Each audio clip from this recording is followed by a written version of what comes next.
সকালে পুকুর পাড়ে এসেছি। উদ্দেশ্য হচ্ছে মাছদের খাবার দেওয়া।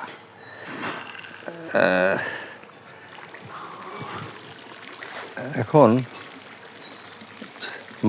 মাছ চাষের মানে আগের সে নিয়মকানুন সবার নেই। এখন আমরা ওই স্বল্প জায়গাতে অধিক পরিমাণে মাছ চাষ করার যে চেষ্টা চালাই, সেটাই হচ্ছে মাছ চাষ। আগে ধরেন বড় বড় পুকুর ছিল, অনেক নদী জলা, সেখানে প্রচুর মানে মাছ হতো। মানুষের সংখ্যাও কম ছিল, আর ওই মাছের সংখ্যা, জলার সংখ্যা ছিল বেশি। তখন এ ধরনের মানে চাষবাসের তো কোনো প্রশ্নই ছিল না। সে সময় দেখেছি এই আপনার ওই বড় বড় পুকুর আমাদের নিজেদের পরিবারেরও ছিল, অনেকগুলো পুকুর এখনও আছে, কিন্তু এখন সেগুলো শরিকে ভাগাভাগি হয়ে সেখানে আর তেমন কিছু চাষবাস হয় না। নিজেদের পুকুর, অথচ অন্য অন্য অন্য লোকে ওই তাদেরকে ওই লিজ দিয়ে আমরা টাকা ভাগাভাগি করি খাই। তো এখানে ছোটোখাটো জায়গায় মাছ চাষের ওপরে কিছু কাজ করা যায়। স্বল্প জায়গার ভিতরে আমরা করতে পারি সঠিক পরিমাণে খাবার দাবার দেওয়া, সঠিক পরিচর্যা, পানির ব্যাপারটা দারুণভাবে খেয়াল করা যে পানিটা কি পর্যায়ে আছে, কতটুকু আছে, এবং সেটা সঠিক যে পানির গুণাগত মানগুলা সেগুলা আছে কি না। পানির মানের উপরেই এই মাছ চাষের অনেক কিছু নির্ভর করে। এখন মাছ চাষ আমার ধরেন শহরভিত্তিক জীবনযাপন, যতটুকু ছোটোখাটো জায়গা আছে তার মধ্যে ওই করি আর কি। এই পুকুরটা আছে, তো এটাকে আমি ওই যদি ধরেন কয়টা মাছ ছেড়ে দিয়ে রাখলাম, আর ওই ও পুকুর থেকে যা পেলো তাই খেলো। ওরে খাওয়া দাওয়ার তেমন কিছু আমি ব্যবস্থা করলাম না, পানির হিসাব নিকাশগুলা করলাম না, কোনটাই করলাম না। ওই যেমন হলো ছিপ দিয়ে ধরলাম, খাইলাম, হয়ে গেল। কিন্তু আসলে আমি একটু অন্য চিন্তা ভাবনা করে করি সব কিছু, পরিশ্রম করবো, তা সেটা একটা ফলদায়ক একটা ভূমিকা যাতে থাকে। সেখানে ধরেন আমার পরিশ্রমটা একেবারে বিফলে গেলে তো ধরেন সে পরিশ্রম করার কোনো মানেই হয় না। তো আমি চেষ্টা করি আমার জায়গা থেকে, চেষ্টাটা থাকে, কিন্তু আসলে খুব বেশি পেরে উঠি না, হয় না। সবসময় ধরেন ওই যারা মাছ চাষ করছে তারা ধরেন একাধারে এটা নিয়ে লেগে থাকে, এটা নিয়ে সবসময় তাদের একটা গবেষণা চলছে, চিন্তা ভাবনা চলছে, এসব তারা করছে। তার মধ্যে দিয়ে তাদের চাষবাস হচ্ছে, প্রফিটও হচ্ছে। আমার তো ধরেন এই প্রফিটির ব্যাপার স্যাপার না, আমার হলো এই দুইটা মাছ ছাড়লাম, একটু তাদের শরীর স্বাস্থ্য যদি ভালো থাকে, তাদেরকে দুটা খাবার দাবার দিলাম, তারা খাওয়া দাওয়া করলো, তারা দিনে দিনে বেড়ে উঠলো। এটা যেমন বেশ দেখতেও ভালো, নিজের প্রয়োজনটা মিটলো, মাছ টাছ ধরেন হলো, একটু মাছ টাছ পুকুরে বাড়াতে পারলে লাভ, আমার ধরেন ছোটোখাটো জায়গা, তার মধ্যে আমি মাছ চাষের মতন করি আর কি, মানে যেভাবে আধুনিক যে প্রযুক্তি বা বিজ্ঞান, সেভাবে যদি চেষ্টা করি তাহলে ফলাফলটা অন্যদের তুলনায় ভালো পাবো। মানে একেবারে সব কাজ, কোনো কাজই পৃথিবীতে হেলাফেলা করে করলে হয় না, হয় না। চেষ্টাটা থাকতে হয়, চেষ্টাটা থাকতে হয়। তারপরে ধরেন আপনার চেষ্টা কতটা, আর সেখানে আপনার পরিকল্পনা কতটুকু, আর কতটুকু রেজাল্ট সেখান থেকে আপনি আশা করেন, সব মিলিয়ে ঝিলিয়ে ধরেন একটা কাজ হয়। তো আমার ওই চেষ্টাটাই আমি সারা জীবন করি। ফলাফল তো আমার মালিকের হাতে, ওটা তো আর আমার হাতে না। আমি চেষ্টাটা করি, আর এই সব কিছুর ভিতরে আমি বেশ আনন্দটা খুঁজে পাওয়ার চেষ্টা করি। জীবনে ধরেন স্বল্প সময়ের জন্যে এখানে আসা, স্বল্প সময় এখানে বিচরণ করা, থাকা, আর যতটুকু আল্লাহ পাক আপনাকে মেহেরবানি করে দিয়েছে, মানে আপনি কার কাছ থেকে সেভাবে অবৈধভাবে কিছু উপার্জন করেননি বা অবৈধভাবে আপনি কিছু আপনার জীবনে চাননি। এমনি যতটুকু আপনার মেহনত, আপনার পরিশ্রম এবং আপনার সততার মধ্য দিয়ে আপনি অর্জন করেছেন, সেটার যে মজা, সেটার যে আনন্দ, এটা ওই যারা সমাজে অবৈধভাবে মানে আরাম উপার্জিত অর্থবৈধ বিপুল আকারে উপার্জন করেন, তারা সেটা উপভোগ করতে পারে না, উপভোগ করা হয় না, হয় না। কেননা ধরেন একটা সিস্টেম তো আছে পৃথিবীতে, মানুষকে আল্লাহ পাক পাঠিয়েছেন একটা সিস্টেম করে দিয়ে। তাই আপনি যে ধর্মের লোক হন না কেন ভাই, ধর্মের ব্যাপার স্যাপারগুলো প্রত্যেকেরই কিন্তু মানে সেখানে ভালো ভালো কিছু বলা আছে। সেখানে কিন্তু আপনাকে ওই লোকেরটা কেড়ে কুড়িয়ে নিতে বলা হয়নি, লোকেরটা লোকে আপনার জুলুম করতে বলা হয়নি। যাই হোক, অন্য প্রসঙ্গে চলে যাচ্ছে। বলছিলাম মাছেই কথা বলি এখন। ব্যাপারটা আবার ওই হয়তো বলবে কোনি যে দেখ বুড়োটা আবার ওই জ্ঞান দিতে বসছে। না, আসলে জ্ঞান দেওয়ার মতন কোনো যোগ্যতাই আমার নেই, আমি কাউকে জ্ঞান দিই না ভাই, আমরা অন্যরকম কিছু মনে করব না। তবে মানে অন্যায় কাজগুলো থেকে বিরত থাকা সকলের ভালো ভালো। এটা এটা করলে হয় কি, নিজে পরিচ্ছন্ন থাকা যায়, মনটা ফুরফুরে থাকে, মনে অনেক একটা সতেজ ভাব থাকে। বুড়ো হয়ে গেলেও মনের সেই এটা আপনার থাকবি। আমি ধরেন এই ৭৭ বছর বয়স হয়ে গেছে, আমি আছি আছি আছি যতটুকুই পরিশ্রম করে অর্জন করতে পেরেছি সেটা নিয়েই আমি খুশি। এই ধরেন এই যে ছোটোখাটো একটা কী বলে খোঁটোর মতন একটা পুকুর, এর মধ্যে আমি চেষ্টা করি যে সব রকমের টুকিটাকি মাছ, সব রকমের বলতে যে কটা প্রসাদই মোটামুটি পোষা যায় সেইগুলা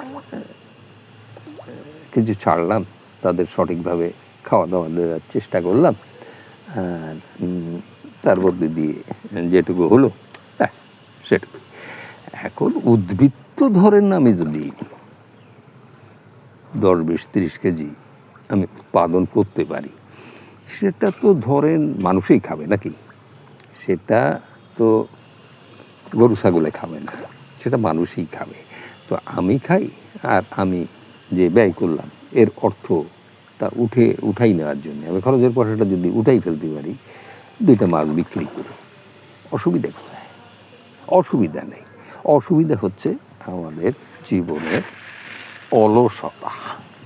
সুযোগ সুবিধা থাকা সত্ত্বেও আপনার অলসতা আপনাকে ওই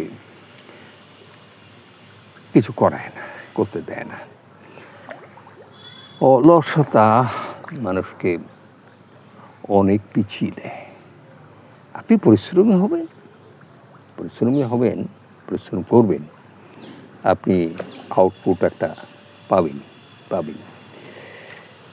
তো এখন মোটামুটি ভিডিও আর দীর্ঘায়িত করার দরকার নেই। মোটামুটি দেখছিলেন সকালে যে মাছের আমি খাওয়াই, এটা আমার এখন দৈনন্দিন কাজ। সকালে এসে পুকুর ধারে বসা, এই ছোটোখাটো পুকুরকে একটু সুন্দরভাবে রাখার চেষ্টা, ছোটোখাটো এই জলাশয়টাকে সঠিকভাবে কাজে লাগানোর একটা চেষ্টা, এইভাবেই আমি আর কি আমার এই কাজগুলো করি।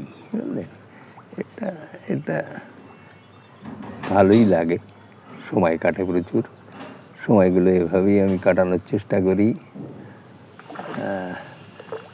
এভাবেই মোটামুটি সময়গুলো পার করি। বয়স হয়েছে, বৃদ্ধ হয়ে গেছি, এখন অন্য কিছুতেই আমার কোনো যোগ্যতা নেই। আমি অযোগ্য একটা মানুষ। তার মধ্যেও আমি আমার যতটুকু আছে ক্ষমতা, যতটুকু আছে সক্ষমতা, সেটাকে আমি ব্যবহার করার চেষ্টা করি, সেটাকে আমি কাজে লাগানোর চেষ্টা করি। অলসভাবে জীবনযাপন, অলসভাবে জীবনের সময়গুলোকে নষ্ট করা, পার করা, এগুলা ঠিক আমার ভালো লাগে না। আমি এগুলা আমার জন্য একটা অসহ্য রকমের যন্ত্রণাদায়ক সময় যায়, যে অলসভাবে বসে থাকলাম, অলসভাবে কিছু করতে পারছি না। আরে কিছু করতে না পারলেও কিছু করার চেষ্টা করা তো অপরাধ না। আমাকে অনেকে বলে যে তোমার এই বয়সে বসে বসে আল্লাহ আল্লাহ করা উচিত, আর এই মসজিদ বাড়ি এগুলো করা উচিত। আমি মসজিদ বাড়ি খুব বেশি করি না। নামাজ যেটা আল্লাহর হুকুম, সেটা আমি তরক করি না, সেটা আমি সঠিকভাবেই করার চেষ্টা করি, এবং সেটা বহুদিন থেকে। তো সেটা ওই লোক দেখানো বা ওই যে ভীষণভাবে দৌড়ালাম, না, ওভাবে আমার হয় না।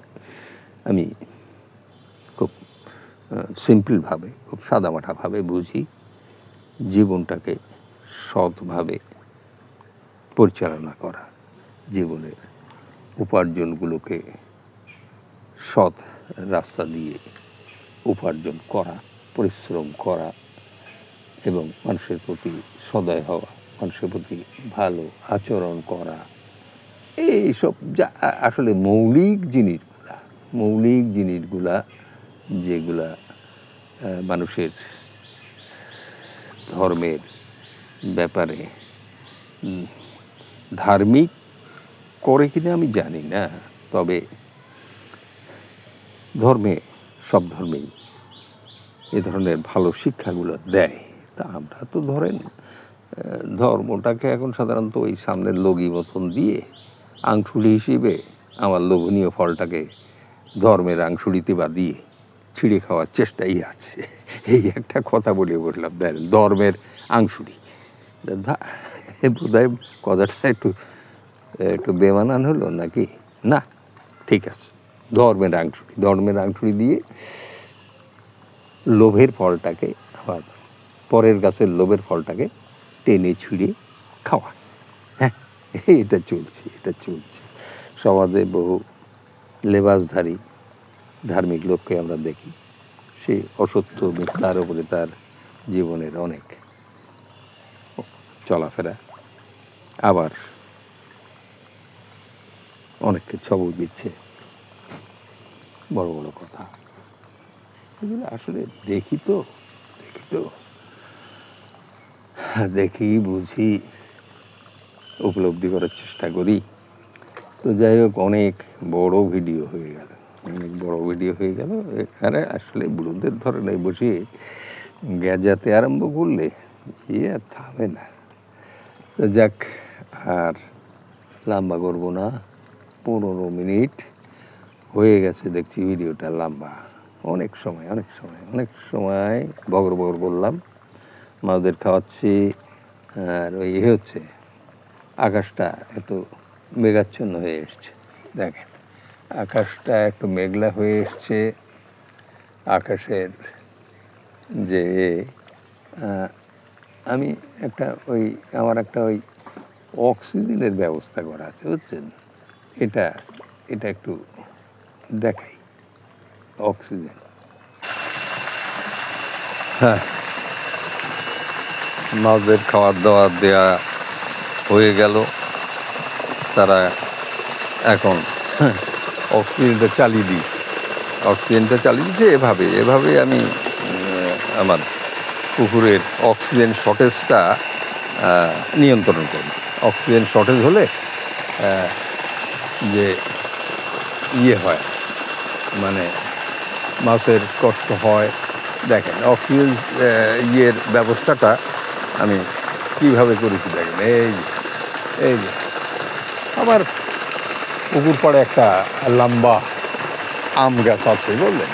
এই আম গাছটার উপরে প্রায় পুকুর থেকে পানি নিয়ে মোটর দিয়ে প্রায় 30-32 ফিট উপর থেকে এটাকে পুকুরে পালিতে ফেলছি। এতে করে হচ্ছে কি, যে পানির বাড়ি খেয়ে এবং এই 30-32 ফুট কি 35 ফুট এই দূরত্ব থেকে পানিটা যখন হাওয়ার মধ্য দিয়ে আসছে, প্রচুর অক্সিজেন কিন্তু হাওয়ার মধ্যে থেকে সে নিয়ে পুকুরের পানিতে আছড়ে পড়ছে। তো এই যে আছড়িয়ে পড়া, এই যে পানিটা এখানে আছড়িয়ে পড়ছে, দেখছো, এই পানিটা কি করছে, প্রচুর পরিমাণ অক্সিজেন এনে আমার পুকুরের পানিতে মিশাচ্ছে। এখন ওই অক্সিজেন দিয়েছিলাম ছেড়ে, তখন ওই মাছেরা হঠাৎ পুকুরে পানির এই বাড়িতে সব খাওয়া দাওয়া ছেড়ে সব যে যার মতন সাইডে সরে গেছিল। এখন আবার ওরা সাহস সঞ্চার করে আবার খাবারের ধারে এসছে। এখন ওরা আবার খাওয়া দাওয়ায় লেগে গেছে। এখন আর ওই যে পানির যে অক্সিজেনের যে শব্দটা হচ্ছে, বা পানি যে লাফাচ্ছে, বাড়িতে ঢেউ হচ্ছে, এইগুলাকে এখন পরোয়া করছে না। ওরা এখন খাওয়া দাওয়ায় মনোযোগী হয়ে যাচ্ছে। এরা আবার যে যার মতন দলে দলে উঠছে, ভাসছে। ওই পাশে পানি পড়লেও এরা চলে আসছে। তো যাই হোক, ভিডিওটা বড়ই হচ্ছে। আচ্ছা, হোক, এটা ইউটিউবে আপলোড করা যায় কিনা দেখব। এবং আপনাদের এই 20 মিনিট হয়ে যাক। 20 মিনিটেই আমি এটা বন্ধ করে দেবো, আর বাড়াবো না। তো যাই হোক, তো আমি মাঝে মধ্যে এইসব একটা পেজ আছে, আর ইউটিউবে একটু করি, নিজের এই গুণক্ষেত্র না, নিজের পরিশ্রম এবং নিজের যে লেগে থাকার একটা যে কাহিনীগুলো, এগুলো আমি বলি। বিভিন্ন কাজ করি, টুকিটাকি এইগুলাই আমি আপনাদের সঙ্গে মাঝে মধ্যে শেয়ার করি। এই